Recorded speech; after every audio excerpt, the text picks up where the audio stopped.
दोस्तों नमस्कार, मैं जगन्नाथ गौतम सियासत हिंदुस्तान यूट्यूब चैनल पर आपका स्वागत है। दोस्तों आज मैं आपके सामने एक ऐसा रहस्योद्घाटन करने जा रहा हूं भारत और पाकिस्तान के इतिहास का कि उसे जानकर आपकी आंखें खुली की खुली रह जाएंगी। तो दोस्तों वो क्या रहस्योद्घाटन है? वो ये है कि भारत के बंटवारे के गुनहगार यानी भारत पाकिस्तान के बंटवारे के गुनहगार मोहम्मद जिन्ना के पूर्वज हिंदू थे। यानी मोहम्मद जिन्ना की रगों में हिंदू का खून बहता था और ये ऐतिहासिक रूप से सत्य है। जो हमने वैसे तो हो सकता है कि बहुत जो पुराने उम्र के लोग हैं, बुजुर्ग हैं, वो इस चीज़ को जानते हों या बंटवारे के समय जो पैदा हुए थे वो जानते हों, लेकिन मुझे इस बात का पक्का विश्वास है कि कम से कम नई पीढ़ी के करोड़ों युवाओं को इस बात की जानकारी नहीं होगी कि भारत पाकिस्तान बंटवारे के गुनहगार मोहम्मद जिन्ना का परिवार एक शुद्ध शाकाहारी हिंदू परिवार था, बहुत ही धार्मिक हिंदू परिवार था। और मैं इतिहास के झरोखे से जो मैंने सारी जानकारी निकाली है तो उसके अनुसार जिन्ना के दादा का नाम पुंजाभाई ठक्कर था, जो गुजरात के पानाली गांव के रहने वाले एक लोहाड़ा हिंदू थे। दोस्तों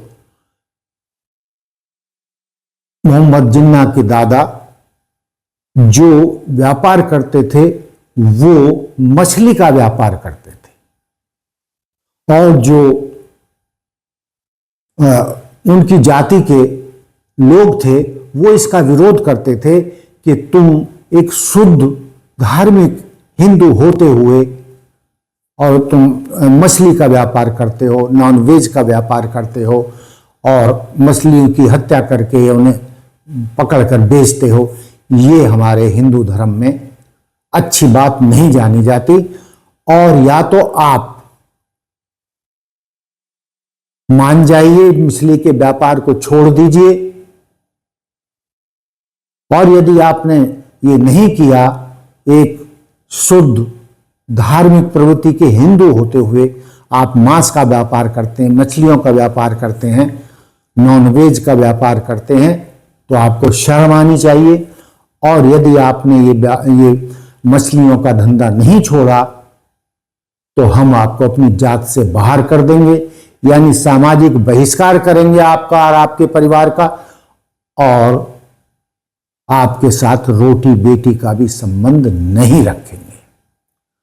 दोस्तों अपने गांव और समाज के द्वारा इस तरीके के आरोप और धमकियों के बाद मोहम्मद जिन्ना के दादा पुंजाभाई ठक्कर बहुत परेशान हो गए और उनके पास कोई धंधा भी नहीं था, वो धंधा भी नहीं छोड़ सकते थे और इस तरीके की जलालत भी नहीं झेल सकते थे कि उन्हीं के गांव, उन्हीं के समाज के, उन्हीं के जाति के लोग उन्हें जाति से बाहर करने और सामाजिक बहिष्कार की धमकियां दे रहे थे।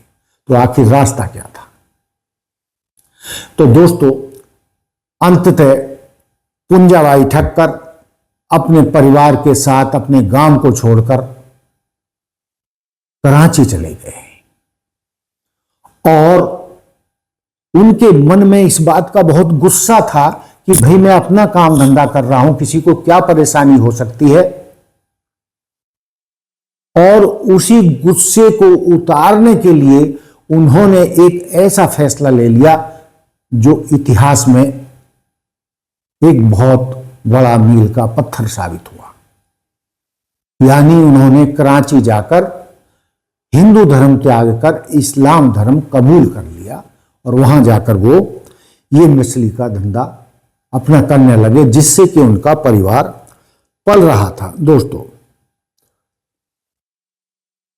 कराची जाने के बाद ही जिन्ना का जन्म वहीं हुआ, लेकिन उनकी रगों में गुजराती खून और संस्कृति बहती थी और जिन्ना के कैरियर की शुरुआत जिन्ना ने अपनी वकालत और राजनीति की चमक मुंबई में ही देखी। जिन्ना हाउस दोस्तों, उन्होंने बैरिस्ट्री करने के बाद जब वो लंदन से लौटे तो उन्होंने मुंबई के यानी तत्कालीन बॉम्बे के सबसे कीमती मालाबार हिल्स पर एक आलीशान बंगला बनवाया। इसे उन्होंने अपनी पसंद के एक एक पत्थर और नक्काशी से सजाया था। वे अक्सर कहते थे कि उन्हें बॉम्बे की हवा और यहाँ की संस्कृति से प्यार है और इसको छोड़कर वो कहीं नहीं जा सकते। दोस्तों, लेकिन सवाल तो ये पैदा होता है कि वही मोहम्मद जिन्ना जो अपने सोच से सेकुलर थे, धर्मनिरपेक्ष व्यक्ति थे, लेकिन राजनीति जो ना करवा दे वो थोड़ा है। और दोस्तों, हुआ भी यही कि मोहम्मद जिन्ना भारत के बंटवारे का कारण बने। कांग्रेस में उनकी बात बन नहीं रही थी। वो पहले कांग्रेस में थे, कांग्रेस के अध्यक्ष भी रहे थे जहां तक मैं जानता हूं, लेकिन कई मुद्दों पर उनकी महात्मा गांधी और जवाहरलाल नेहरू से नहीं पड़ती थी। दोस्तों, इसी के चलते उन्होंने मुस्लिम लीग का निर्माण किया और धीरे धीरे मुस्लिम लीग आगे बढ़ने लगी। लेकिन दोस्तों, वही मुस्लिम लीग बढ़ते बढ़ते बढ़ते, या वही जिन्ना जो कभी कांग्रेस के अध्यक्ष रहे थे, लेकिन पंडित नेहरू और महात्मा गांधी से उनकी नहीं पड़ती थी। उनका आरोप था गांधी जी पक्षपाती हैं और वो नेहरू का पक्ष लेते हैं और इसलिए मैं उन पर यकीन नहीं कर सकता। दोस्तों, आखिरकार 1947 में भारत का बंटवारा हुआ और देश के दो टुकड़े हो गए।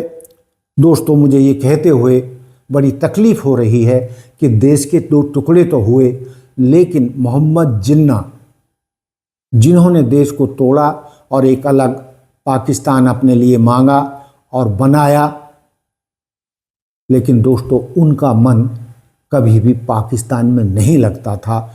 उनका दिल हमेशा बॉम्बे में ही रमता था और वो उसको कभी भूल नहीं पा रहे थे।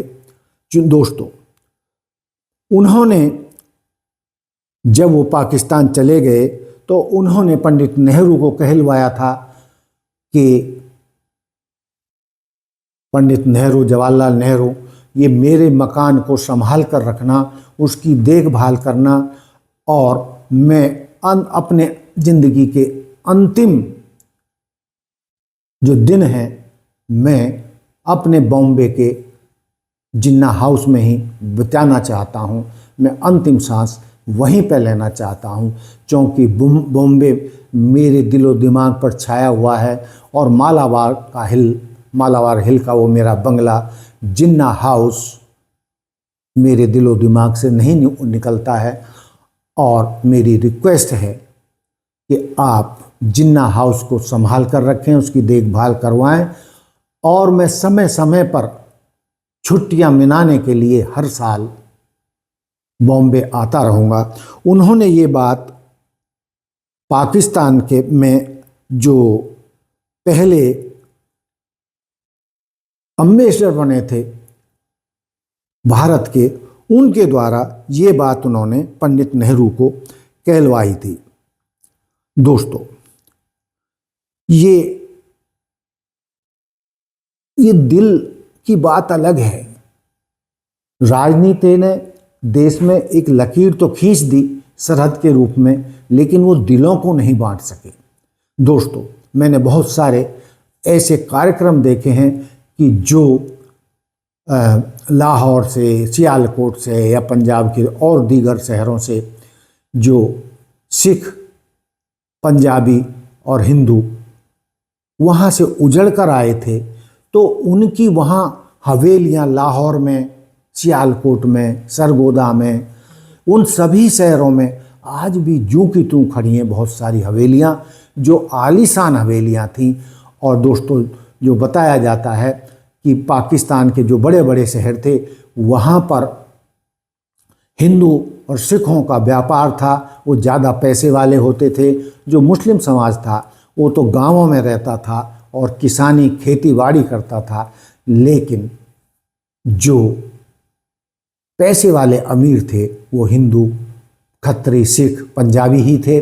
और उनकी बड़ी बड़ी हवेलियाँ 1947 से पहले थी, जो आज भी कई हवेलियाँ जूं की त्यों खड़ी हैं और आज उनमें उनके मालिक नहीं रहते। वहाँ पाकिस्तान के कई यूट्यूबर अक्सर लाहौर, सियालकोट और अन्य शहरों की उन हवेलियों को जो हिंदू सिखों की थी आज भी दिखाते हैं। उन पर कईयों पर जो नेम प्लेट लगी हैं, पत्थर में लिखी हैं, उन पर ओम लिखा है या हिंदुओं के प्रेमनाथ निवास या जो भी हिंदुओं के नाम है, फलाना निवास, फलाना निवास, उनके नाम की गलियां। और जो लाहौर का बड़ा चौक है आज भी उसका नाम लक्ष्मी चौक है। वहाँ पर रामनगर, कृष्णा नगर आज भी बसे हुए हैं और इनमें पूरे उसमें हिंदू और सिखों की आबादी होती थी। बीच में कोई कोई मुस्लिम घर होता था। तो दोस्तों, कहने का मतलब ये है कि राजनीति लकीर खींच के देशों को बांट तो सकती है, लेकिन दिलों को नहीं बांट सकती। जो मुस्लिम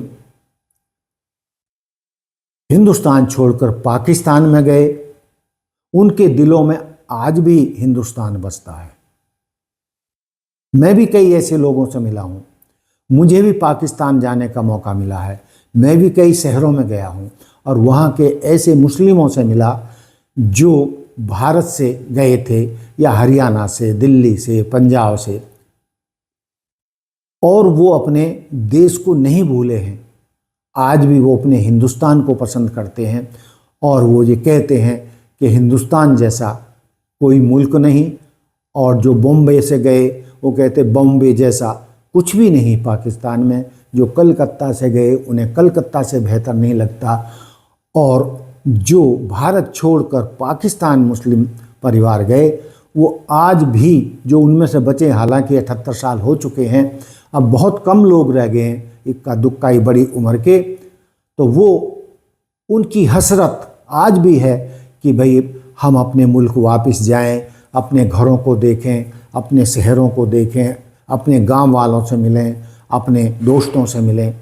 तो दोस्तों, जो भारत पाकिस्तान का बंटवारा था वो बहुत ही त्रासदी लेकर आया, जिसमें आप जानते हैं कि लाखों लोग मारे भी गए, दोनों तरफ से मारे गए। कोई एक तरफ से नहीं, हिंदू भी मारे गए, मुस्लिम भी मारे गए, दोनों तरफ से जातियां हुई, कहीं थोड़ी कहीं ज़्यादा। लेकिन दोस्तों, ये बात इतिहास में दर्ज हो गई कि जिसने पाकिस्तान का बंटवारा किया वो हिंदू था, यानी मोहम्मद अली जिन्ना के रगों में हिंदुओं का खून बहता था। उनके दादा पुंजाबाई ठक्कर हिंदू थे, उनके पिता हिंदू थे। लेकिन मैंने जैसा कि शुरुआत में बताया कि उनको जो गांव में जाति से बहिष्कृत करने की, समाज से बहिष्कार करने की धमकियां मिली, उसी गुस्से में आकर उन्होंने अपना हिंदू धर्म त्याग कर इस्लाम धर्म कबूल कर लिया था। दोस्तों, ये अंत में ये कहते हुए कि जिन्ना की आखिरी वसीयत क्यों मरते दम तक याद आई मुंबई की वो हवेली जो उन्होंने अपने हाथों से बनवाई थी। हिंदू दादा का वो पोता जिसने देश के 2 टुकड़े किए। क्या है जिन्ना के परिवार का असली सच? बंटवारे के बाद भी भारत में रहना चाहते जिन्ना नेहरू से की थी गुप्त गुजारिश। तो ये बहुत ही मार्मिक मुद्दा है जो मैंने आपके सामने रखा। एक तरफ वो आलीशान घर जो उन्होंने अपनी पसंद से मुंबई में बनवाया, दूसरी तरफ वो वीरानगी जो उन्हें पाकिस्तान में मिले और अपने आखिरी सांस तक वो पाकिस्तान में बहुत ज़्यादा तो नहीं जी पाए, 1948 में ही गुजर गए, लेकिन अंत तक उनके दिलो दिमाग में मुंबई और मुंबई का वो आलीशान बंगला जिन्ना हाउस बसा रहा।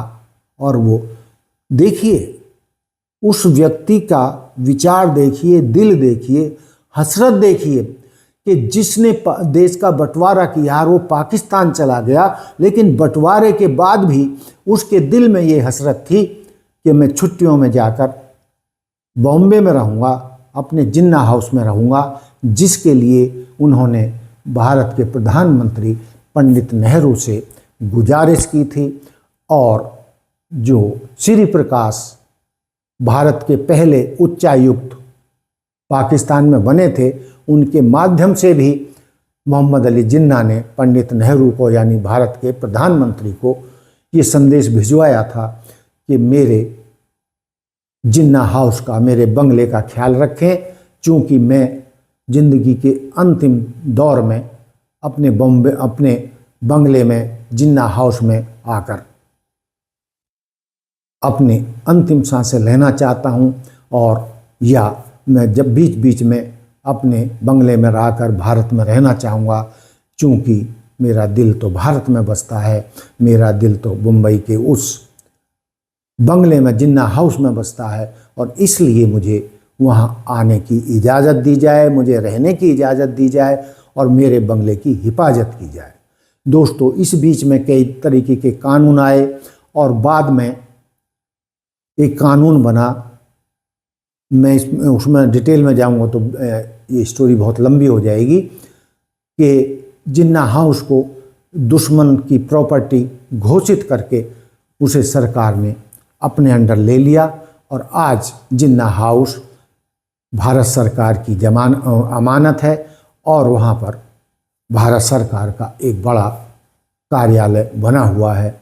तो दोस्तों, मुझे भी इस बात का अफसोस है कि जो मोहम्मद जिन्ना थे, वो एक सेकुलर सोच के व्यक्ति थे, और देश के बंटवारे के बाद भी वो भारत को इतनी मोहब्बत करते थे, बॉम्बे को इतनी मोहब्बत करते थे, अपने जिन्ना हाउस को इतनी मोहब्बत करते थे कि एक तरीके से दुश्मन देश में आकर वो अपनी ज़िंदगी गुजारना चाहते थे या छुट्टियों में रहना चाहते थे। तो दोस्तों, ये था मेरा आज का मुद्दा, जो मैंने आपको बताया कि देश के बंटवारे के गुनहगार मोहम्मद जिन्ना वो हिंदू परिवार से थे, उनके दादा और पिता हिंदू थे, लेकिन बाद में उन्होंने इस्लाम कबूल कर लिया था, और एक जो हिंदू था उसी ने ही पूरे हिंदुस्तान का बंटवारा किया, यानी हिंदुस्तान के बंटवारे का गुनहगार बना। दोस्तों, ये जो मैंने आपके सामने मुद्दा रखा या जानकारी रखी, आपको कैसी लगी, और इस पर आपके क्या कमेंट्स हैं, आप क्या कहना चाहते हैं, मुझे आपके कमेंट्स का इंतज़ार रहेगा। इसी के साथ दोस्तों, जय हिंद, जय भारत, जय संविधान, नमस्कार, धन्यवाद।